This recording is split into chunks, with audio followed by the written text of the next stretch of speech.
can you really make a Michelin-starred steak dinner with an eggplant? It sounds way too crazy to be true, but this bar recipe says you can, so we're gonna try it out ourselves.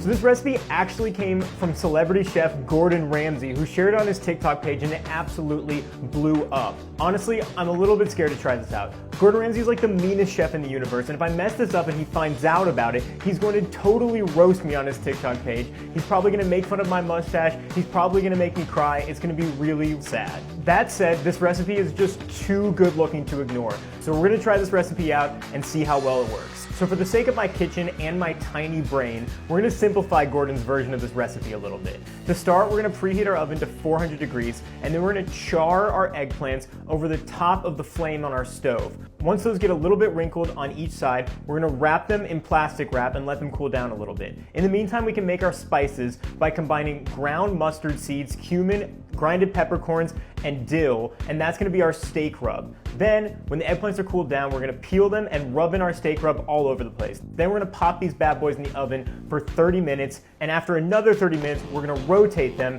and let them cook again.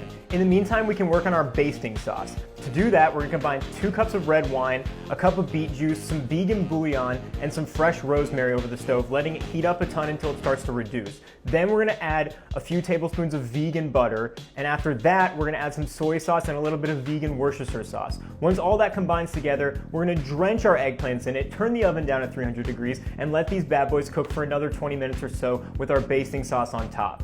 Then when these things are finally ready, we're gonna put even more of the sauce on top of them and get ready to eat. All right, I'm exhausted, but the recipe is done. We're gonna review this thing on 2 points of criteria: difficulty and taste. First up, difficulty. So Gordon Ramsay's version of this recipe is way more complicated. He serves this like a 3-star Michelin dinner with mashed potatoes and vegetables, and even to do as much as we did, it was really tiring. It took me about 3.5 hours to put everything together. So we're gonna give it a 1 out of 5 for difficulty. Next up, taste. So I'm gonna dig into these eggplant steaks. I have one that we made with our regular basting sauce, and the other one is swimming in the basting sauce. I'm gonna try the regular eggplant steak first. That is pretty good. The outside honestly does taste a little bit like steak, even though the inside is still pretty eggplanty. Let's try the version that is drowning in our vegan steak sauce. Oh man. Oh my gosh. Okay, so that one is a lot better. Honestly, this vegan steak sauce is the best part. It's so good, I think I could drink a gallon of it without a regular steak or a vegan steak. So we're gonna give it a 4 out of 5 for taste. All right, so our overall score for this is a 5 out of 10, which is not very, very good, but to be honest, a lot of it is just because how hard it is to make this thing. The difficulty is really extreme, and that probably affects the flavor and the texture of it. I'm not Gordon Ramsay. I'll never be Gordon Ramsay. I hope Gordon Ramsay doesn't come for me. This recipe is great, and I'm sure it tastes a lot better when he makes it. In the meantime, I'm just gonna sit around like a simpleton with my homemade, low-grade, not Michelin-starred vegan steak.